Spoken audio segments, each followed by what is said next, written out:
Boa tarde, está com o Eclésia. A segunda parte deste programa é dedicada ao Concílio Vaticano II, mas para já, a atualidade informativa da Igreja Católica. O amor ao próximo é um sinal da fé católica. A afirmação partiu de Bento XVI na Praça de São Pedro ao falar aos peregrinos sobre o mandamento do amor. O Papa afirmou que o amor a Deus transforma todas as relações humanas. No seu encontro dominical com os peregrinos, o Papa lembrou a proximidade da solenidade de Todos os Santos e a liturgia do dia para sublinhar o mandamento do amor. Ele orientou a vida dos santos e é a marca da fé na relação dos crentes com o seu semelhante. O amor a Deus é também o caminho que impele ao amor ao próximo. Caros irmãos e irmãs, o Evangelho deste domingo convida-nos a encontrar no amor a Deus e aos nossos irmãos o caminho da virtude. Ao amar a Deus, o absoluto, e amando o próximo como a nós mesmos, construímos a harmonia e a paz nas nossas famílias, nas nossas comunidades e países. Procurai colocar o amor no centro da vossa vida.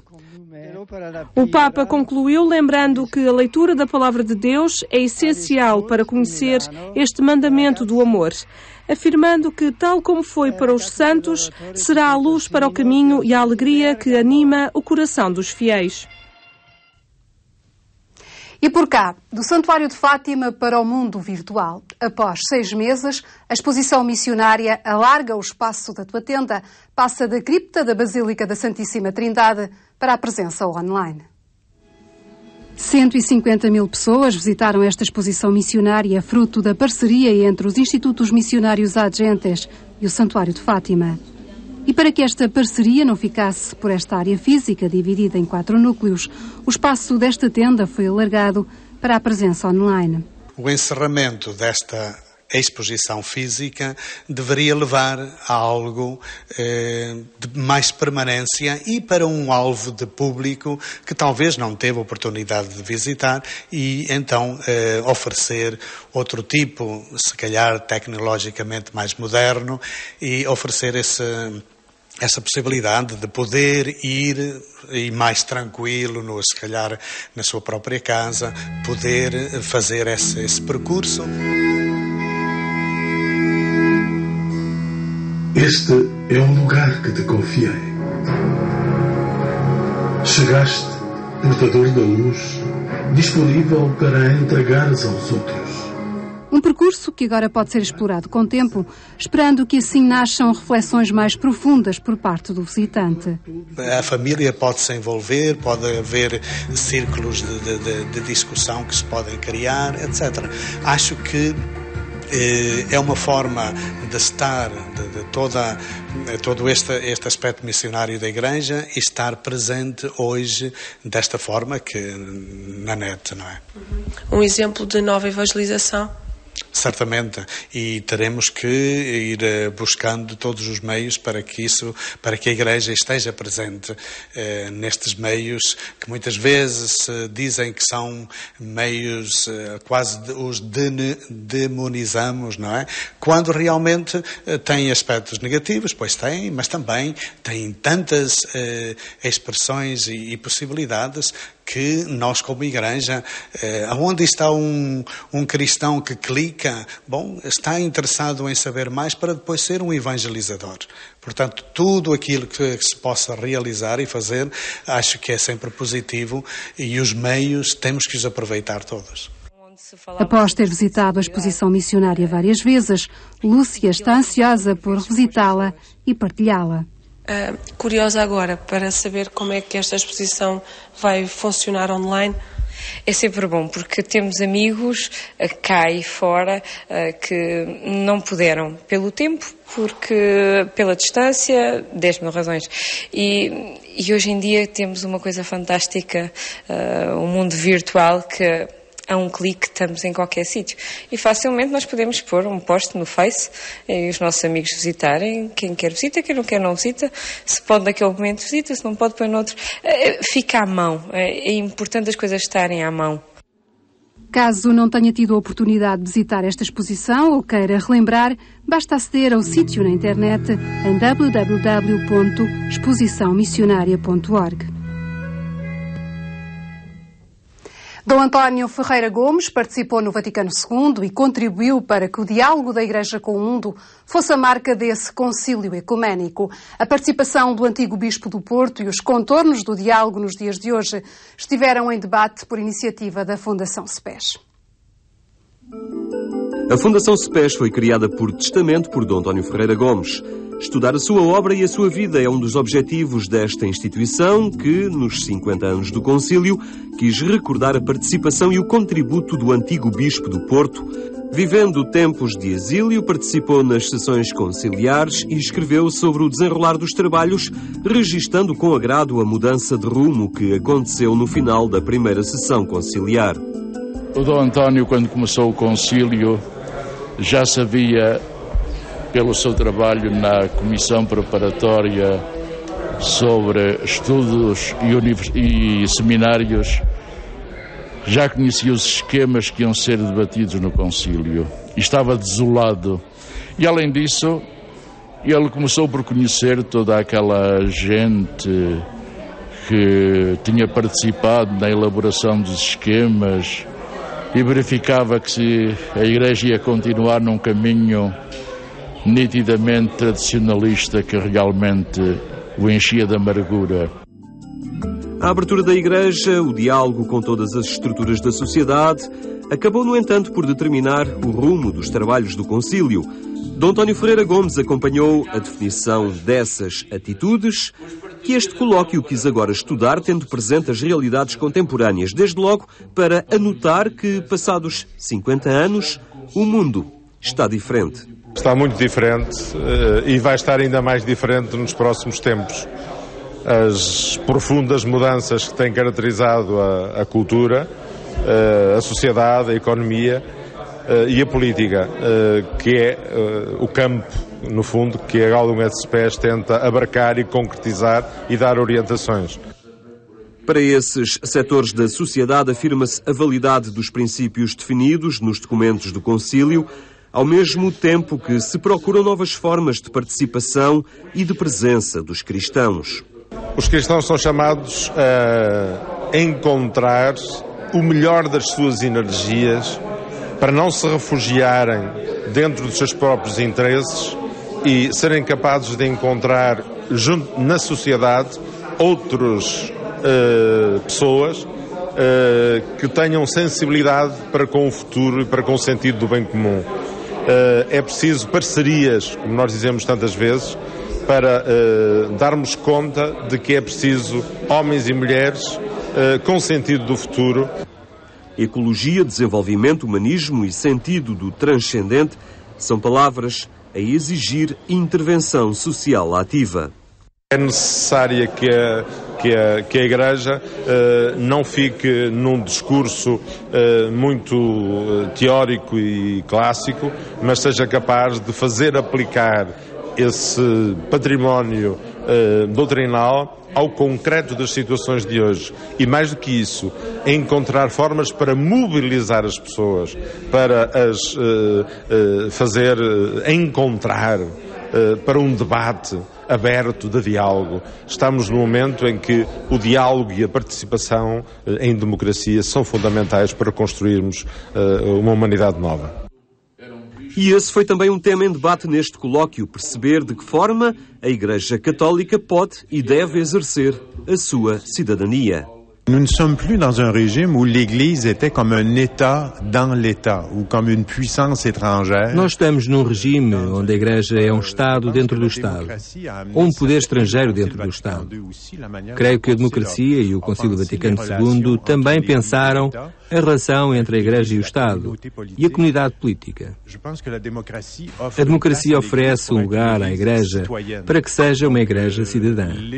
Os crentes, tanto os que foram ordenados como os leigos, homens e mulheres, são cidadãos de corpo inteiro e podem contribuir na construção de um mundo humano habitável por todos. Essa é a minha forma de falar do bem comum, um mundo humano habitável por todos. Un monde humain habitable pour tous.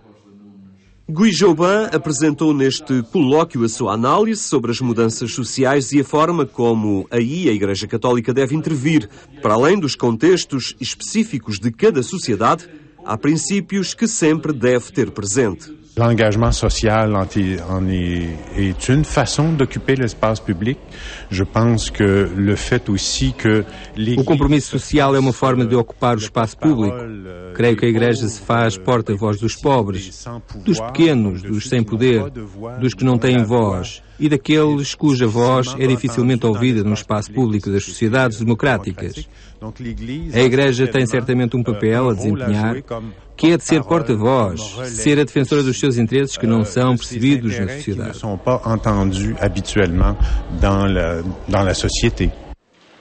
Desafios fundamentais nas propostas saídas do Concílio Vaticano II, que hoje procuram formas de adequação aos tempos atuais. E continuamos com a temática do Concílio Vaticano II, agora com a rubrica que tem vindo a assinalar no Eclésia os 50 anos deste acontecimento. Hoje as memórias dos tempos do Concílio são trazidas por um homem da comunicação, o cônego António Rego.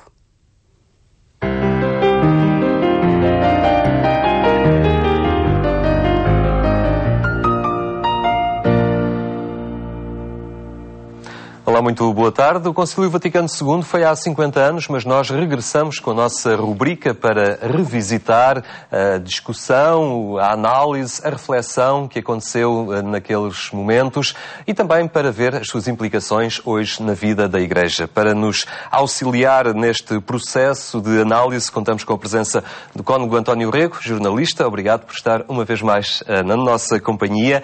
Começávamos talvez por lembrar, por breves instantes, o que acontecia no Concílio Vaticano II, precisamente há 50 anos neste dia. Julgo que recolheu algumas informações curiosas relativamente a isso.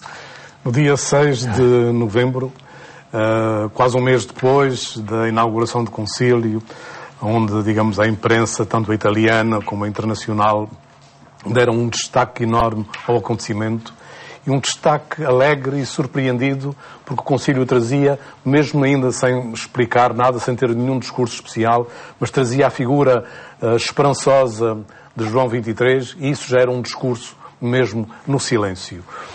Digo isto porque houve um clima de muito boa vontade, houve também uma aproximação à imprensa. Os jornalistas tinham todos os dias uma conferência de imprensa, geralmente às 10 da manhã, que ia narrando o que ia acontecendo. Às vezes eles protestavam porque queriam saber mais, mas os padres conciliares, aqueles que estavam na Basílica de São Pedro em Roma reunidos, estavam obrigados ao segredo. Mas havia, digamos, uns pactos de se revelar algumas coisas para o público ser informado. É nessa perspectiva que eu segui e sigo muito de perto o José Maria Martins Descalço, que mais tarde deveria ser também meu colega de jornalismo e padre, que fez um diário sobre o Concílio Vaticano II. E agora fui visitar alguns pontos, obviamente, que alguns são pequenas curiosidades, mas que também nos dão as pistas do que ia acontecendo dentro da aula conciliar. E recorda-se que neste dia 6 de novembro, o Papa João XXIII interveio, porque estava a achar uma multiplicação muito grande de intervenções, algumas mais longas do que deviam ser, e que havia muitos assuntos a tratar e que ele estava a sentir que era um pouco atrasado. E então ele poderia ter dito, acabou, agora é só este tempo. Não, os consultou, os padres de concílio, para que eles dissessem, quando um assunto estivesse preparado, que se passasse o assunto seguinte. Então uma grande salva de palmas irrompeu na Basílica de São Pedro, apoiando também este gesto democrático de João XXIII. Dá-se também a ausência neste dia do cardeal Ottaviani, versus, vamos dizer assim, o cardeal Alfring. Ou seja, já se sentia que havia duas correntes, não antagónicas, mas duas correntes complementares na Igreja. Uma que puxava mais para conservar o passado, manter as coisas como estavam, outra para abrir mais ao futuro. A temática que fez, digamos, esta divisão foi a concelebração, que na altura não estava a ser feita, e então Ottaviani fez uma intervenção contra a concelebração. Falou 10 minutos, o cardeal Alfringa, que estava a moderar, e então foi pedindo para ver se ele abreviava, não abreviou, chegou até aos 17 minutos, até que o cardeal Alfringa disse, agora não pode continuar, e houve uma grande salva de palmas também na Basílica de São Pedro. Isto para dizer o quê? Que havia tensões mesmo entre os próprios cardeais, ele chamava o eminentíssimo irmão, nas perspectivas que se iam fazendo. Ou seja, isto é importante a gente perceber que o concílio não foi uma coisa que chegou, que se proclamou, que se assinou e que se saiu. Teve muitos elementos de reflexão. Muitas coisas eram passadas na comissão, na congregação geral, e depois muitas outras passavam às comissões que iam existindo, onde havia os diversos esquemas. Isso também se deu. Estava-se na discussão da liturgia ainda neste dia 6 de novembro, e há um cardeal que se chama de Sousa, que é da Índia, e que diz que a missa como estava não era nada percebida na Índia. Era em latim, as pessoas não percebiam, havia ritos ali muito complicados. Claro que isso criou também alguma tensão, não ficou nada resolvido nesse dia, mas isto eram pistas que iam abrindo. Há um outro elemento litúrgico muito interessante, de um cardeal da Argentina, filipino, aliás, que também diz o seguinte: há muitos sítios onde os cristãos não podem ir à celebração da missa porque não há padre. Então eu propunha que se escolhessem leigos e que eles pudessem ir a essas localidades, pudessem ler a Sagrada Escritura e houvesse lá o Santíssimo Sacramento e eles distribuírem a comunhão. Claro que 50 anos depois a gente diz, isso já se faz hoje de uma forma... As celebrações da palavra. Exatamente, da celebração da palavra. Mas foi lançada a ideia um pouco neste dia. Não foi expressa, apesar de não ter sido só neste dia. Referiu aí algumas tensões. Essas tensões prolongaram-se também depois no pós-concílio, quando se tratou da recepção da novidade do concílio nas diversas igrejas locais.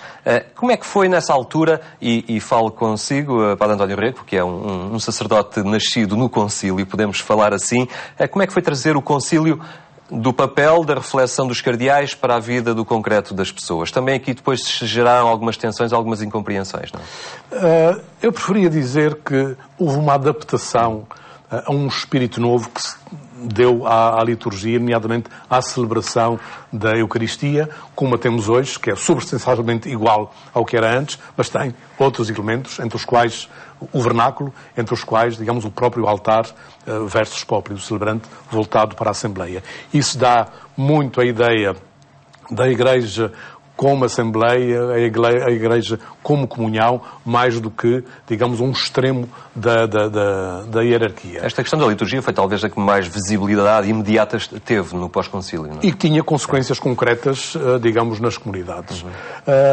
Já muitas pessoas, de facto, sentiam alguma insatisfação, apesar de haver algumas leituras que eram feitas em português, ou havia missais em português, isso foi muito bom, mas as pessoas sentiam-se insatisfeitas de ir a uma celebração e não compreenderem uma palavra, a não ser a homilia. E, portanto, o vernáculo foi uma coisa desejada. Eu estou a referir-me às comunidades cristãs mais responsáveis, mais inseridas, e foi recebido com uma grande alegria. Agora, havia uma corrente, e eu sou testemunha disso, mesmo entre os sacerdotes, que fizeram grande resistência, primeiro ao vernáculo e depois ao altar voltado para o povo. Tenho um pequeno caso, numa terra que eu conheço muito bem, onde o padre não queria de forma nenhuma, então dizia que não tinha dinheiro para construir um altar voltado para o povo. Isto implicou, como está a referir, alterações físicas nos próprios templos. Exatamente, exatamente. Quase todas provisórias, porque, digamos, fazer um altar dentro de um edifício, digamos, do século XVIII ou do século XVII, com estilos completamente diferentes, isso tinha que ser muito bem pensado, mas, na altura, também se pensava que se podia ter uma solução declaradamente provisória, que depois poderia ser em concreto. Então há um grupo de jovens, que eu sou testemunho, e acho que andei por lá também, que diz, a gente arranja um altar, e então arranjaram uma peça de teatro lá na terra, e então o dinheiro que se fazia com a bilheteira era para comprar o altar versus populi na sua terra. Ou seja, havia uma procura muito grande de participação. Eu acho que a palavra que hoje está um pouco mais esquecida. Eu sei que a participação não é só ouvir em português e responder muito vibrantemente. A participação é mais profunda. Era a dimensão celebrativa da própria comunidade. Mas havia uma urgência de quebrar aquele silêncio muito grande que havia nas assembleias, pessoas que rezavam o terço durante a missa, porque não tinham, de facto, acesso à possibilidade de fazer outra coisa, porque não percebiam o que se estava a passar. Isto era um elemento visível. Mas depois também o espírito que esteve em todos os sacramentos. O concílio, nesse aspecto, de facto, trouxe um espírito novo a muitas coisas. E foi muito importante o que se expressou no concílio. Penso que as tensões existiam algumas, mas existiam depois, aos poucos, mesmo as pessoas mais idosas tinham uma vida toda com um determinado formato, onde diziam que tudo era intocável, que iam morrer tal qual como tinham vivido. E, portanto, quando começam a ver na Igreja coisas a mexer, ficam um pouco desorientadas. E era necessário uma pedagogia também para a liturgia. E recordo-me que Bento XVI já disse algumas vezes que houve, em alguns casos, falta dessa pedagogia. Ou, se quiserem, pouca caridade para com as pessoas que tinham mais dificuldade de perceber que havia não algo de novo, mas um regresso às fontes. O concílio foi muito um regressar às fontes, a regressar à patrística, a regressar, digamos, à última ceia, o mais próximo possível que era possível celebrar. Muito bem, Cônego António Rego, por hoje fechamos esta janela através da qual espreitamos o concílio. Voltaremos de hoje a 8 dias. Obrigado pela sua presença aqui na nossa rubrica. Nós contaremos consigo na próxima semana para olhar novas vertentes de análise do Concílio Vaticano II.